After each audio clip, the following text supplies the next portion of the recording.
Sir, news from the underground. Brutality on street. Casualty is happening.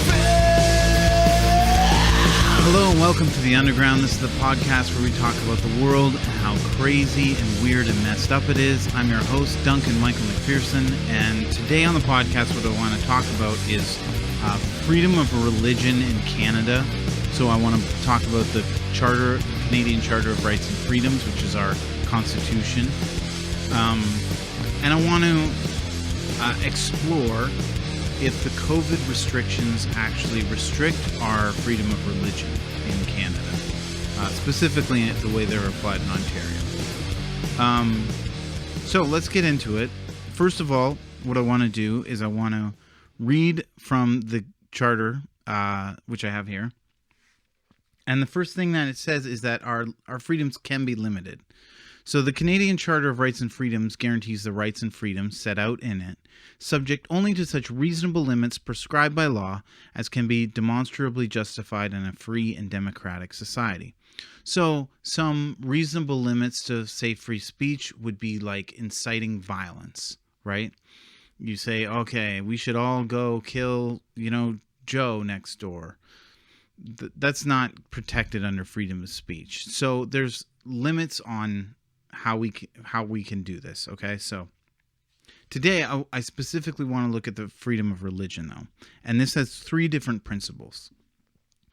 So principle number one: you can believe and practice what you want and be free to not be religious at all. It also allows you not to act in a way that goes against your religious beliefs or conscience. We see this, this is a contestable one in abortion, the abortion debate, because religious people are forced to pay taxes that fund abortion, for example. We're not really going to talk about that one in this podcast. Number two, it protects both individual and group aspects of religion. So part of a religion is gathering with other people and practicing with them. That is protected. So I think this is the most important part for this discussion because we're going to talk about the limits and restrictions put on churches during the pandemic. The social distancing and the limited capacities and closing of churches altogether in certain parts of this pandemic. So that's going to be what's most important for us. The third is you only need to demonstrate to the court that your religious values are sincere. You do not need to prove that your belief is valid. So you don't have to prove that your religion is true. So if I believe in the flying spaghetti monster, I don't have to prove that it's real. I just have to prove that my belief in it is sincere. We're not really going to touch that one either. We're going to go right to the second part, the group part. So let me explain the Oakes test. The Oakes test is a way that the courts have decided, it's named after a famous case that I am not familiar with, but it's the way that they test a law to see if it is reasonably justified limit on a freedom. So, the Oakes test. Let me read the four parts to the Oakes test. Is the purpose of the law pressing and substantial? Is the law rationally connected to its purpose? Does the law minimally impair the infringed right? Do the positive effects of the law outweigh the negative effects of the infringement? That is what determines whether it's what we say reasonable limits prescribed by law and demonstrably justified. That's how we justify it. So let's apply the Oakes test to the restrictions during the pandemic. So we're going to talk about the masks, specifically in churches, social distancing, limited capacities, and also closing of churches and completely. I think all four are played differently, so we're going to kind of mention all four, though. So the first part, is the purpose of the law pressing and substantial? Well, for anybody who's not a COVID denier of some kind, where you think this is just a flu, which I am personally not, I believe that COVID is real and it's a serious disease and it has killed a lot of people. So it's something that we should take seriously and it's not something that we should just dismiss. So yes, I think it's pressing, and because there's a serious pandemic out there, and we have to take it. We, as a society, we have to take certain actions to stop the spread of the virus in the community. Your religious freedom is not protected if it puts others in danger. So that's definitely possible, at least in church gatherings, that the disease could spread. Now, I would say like COVID's not as severe as some people think it is. And if it was as severe as some people do think it is, like in the movie Contagion or something, like absolutely you would shut down churches. No question. The problem is that COVID is not that severe. And that's what makes this tricky, is that this is a more mild pandemic. And that's not to like downplay how many people it's killed and everything, but it's a pretty low percentage of people. So, if it was 28 days later, we would be shutting churches down, no problem. But because this is a less serious disease, I think that is where this gets tricky. But I do think that overall, the purpose of the law is pressing and is substantial, right? It's a pressing and substantial matter. It's not, it's not like there's nothing going on and we're closing churches. Which I know some people would disagree with that, but I don't. I would disagree with you about that. So, yes, this law, all those laws, mass lockdowns, whatever else I said, social distancing and closing churches, limited capacity, they all pass the first one. Number 2 is where it gets more tricky. Is the law rationally connected to its purpose? So the purpose of the law is to stop the spread of COVID. My understanding is that very few cases have actually been linked to church services. So it's not clear that closing and limiting church capacity is going to be actually effective in stopping COVID-19, because it doesn't seem to be the place that's spreading. Now, there's lots of arguments of why that's happening, like the limited capacity and all that stuff, and maybe churches have been more careful than even what the law prescribes, and that's, I don't know. There's lots of reasons, so I don't know. It's reasonable to believe that stopping gatherings in churches would prevent the spread of COVID if we stop church gatherings altogether. Now, I would say social distancing and masking. I think that I've shown that masking is ineffective. If you have a surgical mask or a cloth mask, I think that it's ineffective. And I don't think that is actually doing anything. Although it's a very minimal infringement on, so no big deal.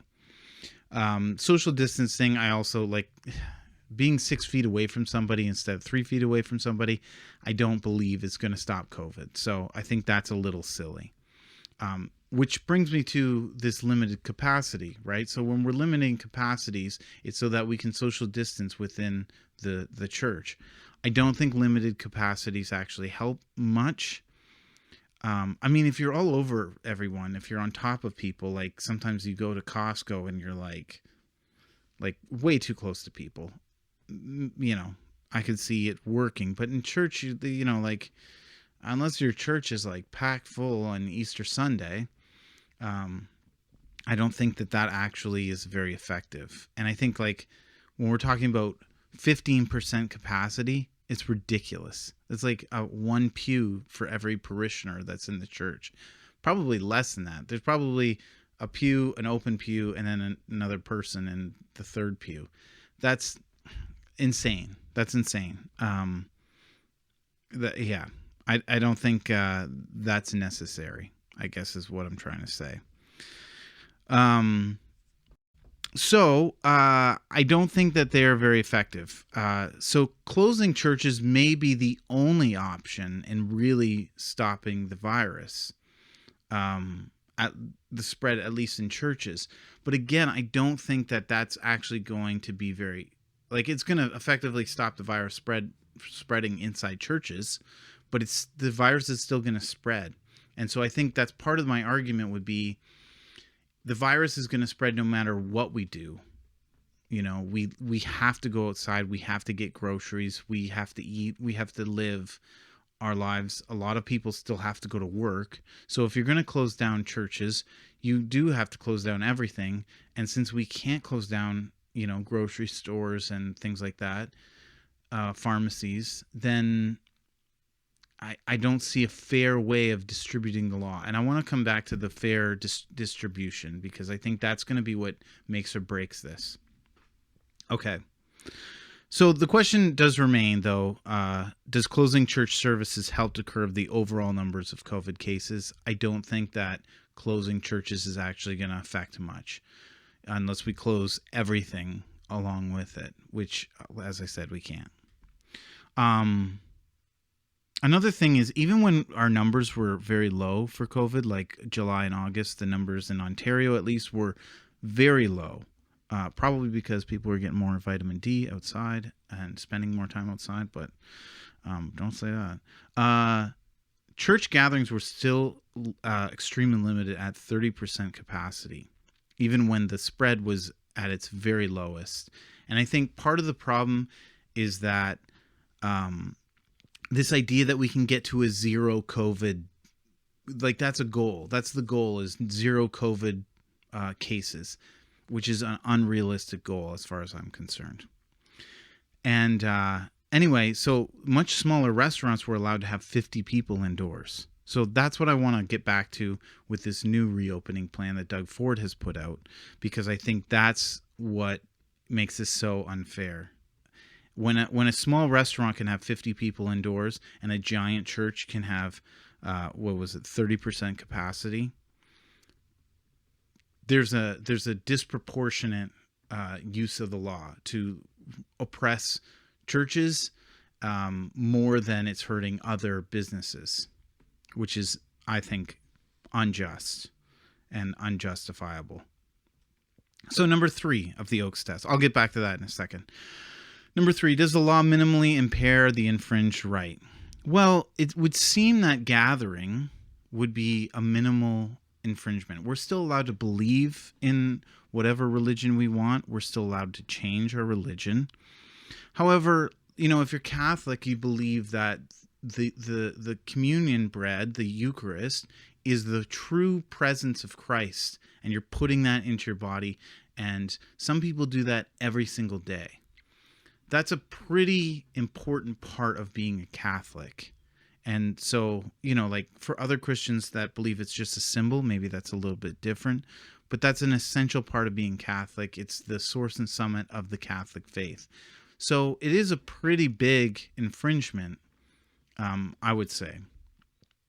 But even from looking at this as a not just from a Catholic perspective, the second principle of freedom of religion is gathering with other people and practicing with them is protected. So the freedom of religion principles say that gathering is an important part of religious freedom. So yeah, I think it's a pretty big infringement to stop people from going to church. Now you might say, well, a lot of the times I think let's say most of the time, because I think they did close churches completely at one point, but I don't remember. Maybe it was like 5 people, which, 5 people in church is essentially 0. That was just so they could stream online. But, sorry, I lost my train of thought completely.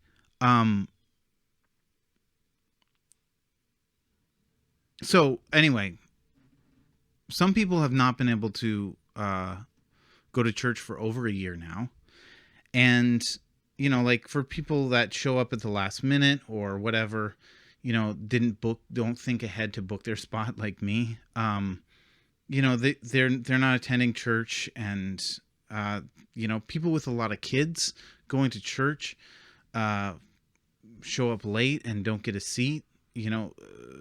So limiting capacities does stop people from going to church at all. Some people probably, have stopped or, were prevented from going for the whole year. I know I was. I haven't been to church since early March last year in 2020. So, it's really stopped me from going to church completely.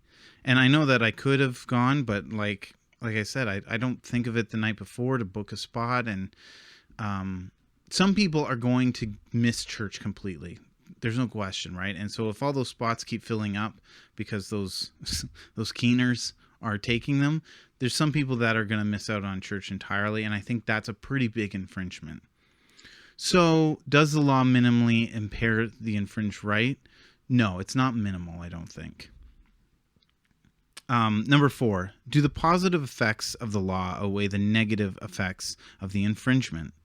So on the surface, you might say yes, like COVID's a serious disease. We need to do something to stop it. But I think that the only way to say that the positive effects of, limited capacities and masks and closing churches is if it's proven to be effective in stopping the spread of COVID. And so far, we haven't been able to get a handle on this disease at all. And I don't think that you can make the argument, really, that closing churches has been an effective way to stop the spread of the disease. I really don't. Especially when grocery stores are open and other businesses are able to open, whether they're limited capacities or not.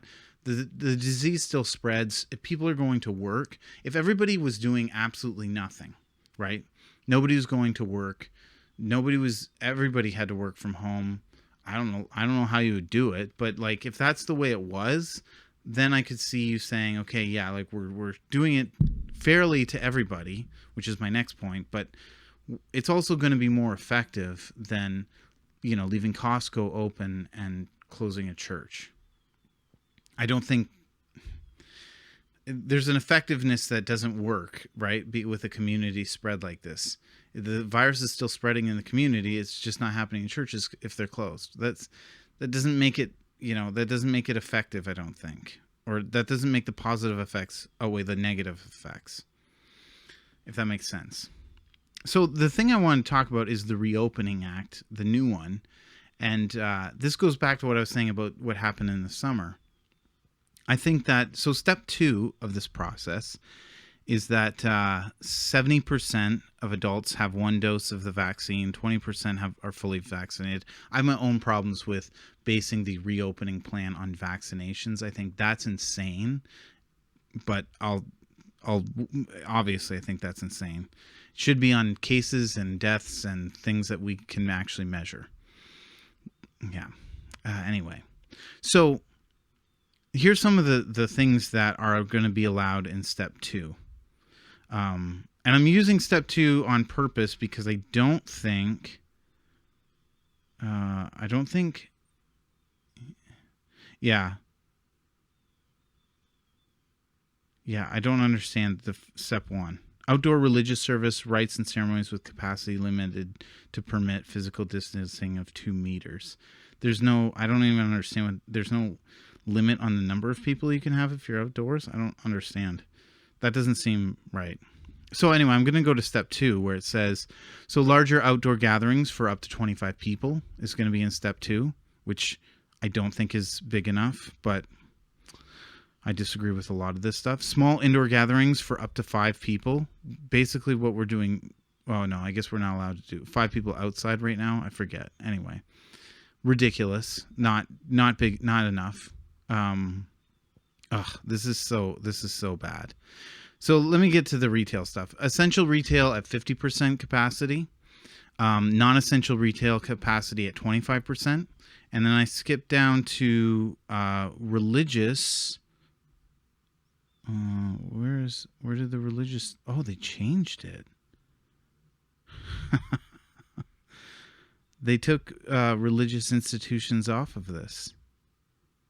I wonder why they did that. I wonder if this is why they did that. Anyway, I wrote it down in a Google Doc, but it used to say, I didn't even know they did this. It used to say indoor religious services and rites or ceremonies at 15% capacity, but I don't see that on the website anymore. So anyway, my point was going to be that restricting churches to 15% capacity, but non-essential retail to 25% is completely unfair. And it's exactly what happened in the summer when you saw that 50 people could go into a small restaurant, but only 30% capacity in a religious venue. That is an infringement on our religious freedoms. No question. There's no question. It's disproportionately hurting religious institutions. If you think of the church or any church as a business, just like any other non-essential business, 15% can go to that business and 25% can go to Mark's work warehouse.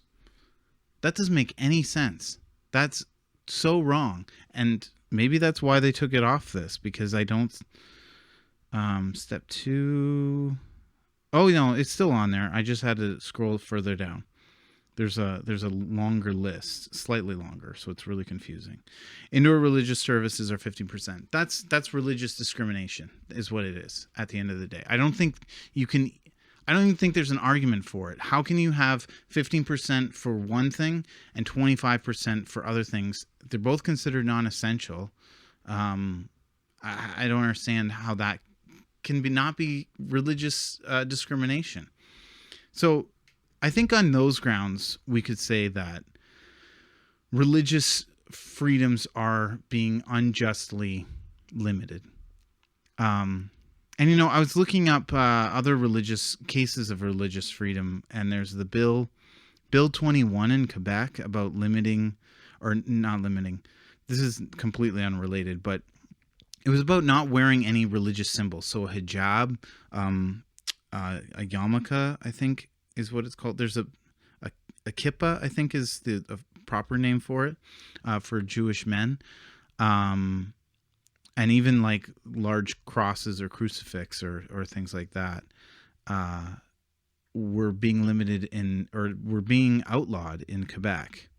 And apparently they're upholding most of Bill 21 and saying that people can't wear those things. Can I just say that I feel like our religious freedoms are being taken away in Canada? And I don't know. I do feel like a lot of people are standing by and not doing anything about it. And I understand that a lot of people aren't religious, so that's part of the reason why. But I just think it's really wrong. And I think even if you're not religious, you should be upset about this. This is not okay. Anyway, so I want to just end with a quote. This is a quote from I got this from a website, or it's a think tank from Ottawa called the Macdonald Laurier Institute, and they wrote a really good article about basically how our rights and freedoms have not been tested through a court of law in Canada enough, and I think that's why we have so many questions like the one in Quebec and during the pandemic. That basically we haven't put these laws or these freedoms through the ringer and tested them through the court enough. And there's not enough. They basically say that there's not enough scholarship around these laws and what they mean.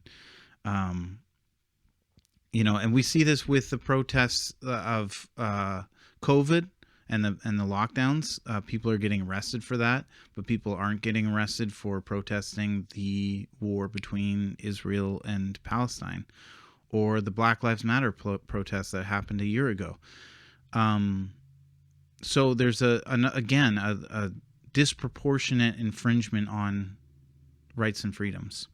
Anyway, so I want to read this. I'm not going to try and say these guys' name. They're both PhDs. One's a PhD candidate at the University of Saskatchewan College of Law, and another one is a professor at the Saskatchewan College of Law, who wrote this. And I just thought this was an important quote from that article. Raising these issues, no doubt, makes policy making more complicated. Some are inclined simply to shout pandemic justified limits at anyone raising issues of rights and freedoms at the present time. But it is in emergencies that we see whether our deepest societal values means anything. Some of the gravest human rights abuses have taken place under the shadow of wartime, and we need to make sure that policies adopted in a pandemic do not harm the constitutionally enshrined social aspects of human life more than need be. I'll post that link in there in the thing. I think that's what's happening right now, and if we don't stand up against unjust laws, we are setting ourselves up for a society that takes away our rights and freedoms very willy-nilly, and we don't want that. So anyway, I think I'll end there. So yeah, that's pretty much all I have to say. I think that we, as a Christian, I think as all Christians, we need to stand up and protest and make noise about this, because as Canadians, we get so passive. We're known for being passive, and we think of it as a good thing, right? We don't fight with people. We don't get into wars. We're passive. We're quiet. We're meek. And those are good Christian qualities, right? Blessed are the meek, for they shall inherit the earth.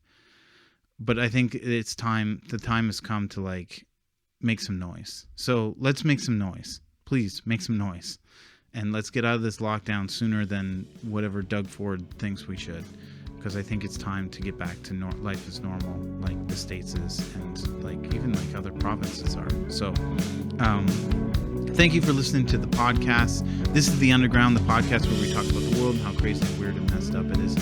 I'm your host, Duncan Michael McPherson. Please subscribe to this on YouTube, share it on Facebook, whatever, just share it. If you like it, send it to people, repost it. Thanks for listening, and God bless.